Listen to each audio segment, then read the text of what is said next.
الحمد للہ رب العالمین۔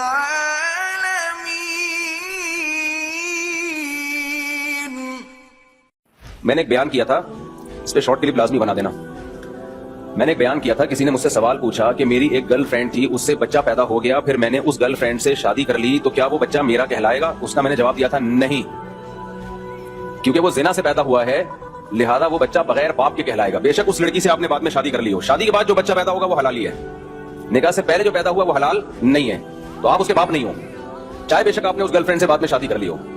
اور باپ نہ ہونے کا مطلب کیا ہے؟ ولدیت میں، نادرہ میں آپ فادر میں اپنا نام نہیں ڈال سکتے، دنیا میں ڈال دو، آخرت میں اللہ پکڑے گا، وہ نہیں چھوڑے گا آپ کو۔ نمبر 2، اس کو آپ کی وراثت نہیں ملے گی، آپ کو اس کی وراثت نہیں ملے گی، اس کو آپ کی وراثت نہیں ملے گی۔ نمبر 3، اس کے ذمے آپ کے کوئی حقوق نہیں ہے جو باپ والے حقوق ہوتے ہیں نا، صلہ رحمی، رشتہ داری جوڑنا اور خیال کرنا بڑھاپے میں، آپ کا کوئی حق اس پہ بولو نہیں ہے۔ چوتھی بات، آپ کا بھائی اس کا چچا نہیں کہلائے گا، آپ کا بڑا بھائی اس کا تایا نہیں کہلائے گا، اس کا ددیال سے کوئی لینا دینا نہیں ہے۔ یہ میں نے مسئلہ بیان کیا، میں نے کہا اس کا نسب چلے گا ماں سے، باپ کا نہ ہونا یہ نسب پہ ایک بہت بڑا داغ ہے اسلام میں۔ یہ کیا ہے؟ ماں سے نسب کا چلانا۔ یہ 3 شخصیات تو مستثنیٰ ہیں، آدم علیہ السلام، سید الانبیاء محمد صلی اللہ علیہ وسلم اور عیسیٰ ابن مریم۔ ان 3 شخصیات کے علاوہ اگر کسی کا نسب ماں سے چل رہا ہو، ایک اور صورت ہے وہ لعان کی صورت، اس میں بھی نہیں جاتا، فقہی مسئلہ ہے، پھر وہ پیچیدہ ہو جائے گا۔ باقی اگر کسی کا نسب باپ سے نہیں چلتا، ماں سے چلتا ہے، تو یہ نسب پہ ایک کالک ہے، ایک بدنما داغ ہے، یہ اس کی علامت ہے کہ اس کا باپ نہیں ہے، ولد الزنا ہے، یہ زنا سے پیدا ہوا ہے۔ اب میں نے جب یہ مسئلہ بیان کیا کہ بھئی اس کا نسب چلے گا ماں سے، وراثت ملے گی کہاں سے؟ ماں سے، تو میں حیران ہوں لوگوں کے نیگیٹو کمنٹس دیکھ کے۔ لوگوں نے کہا کہانی باز ملا، کہانی باز مولوی، علم نہیں ہے۔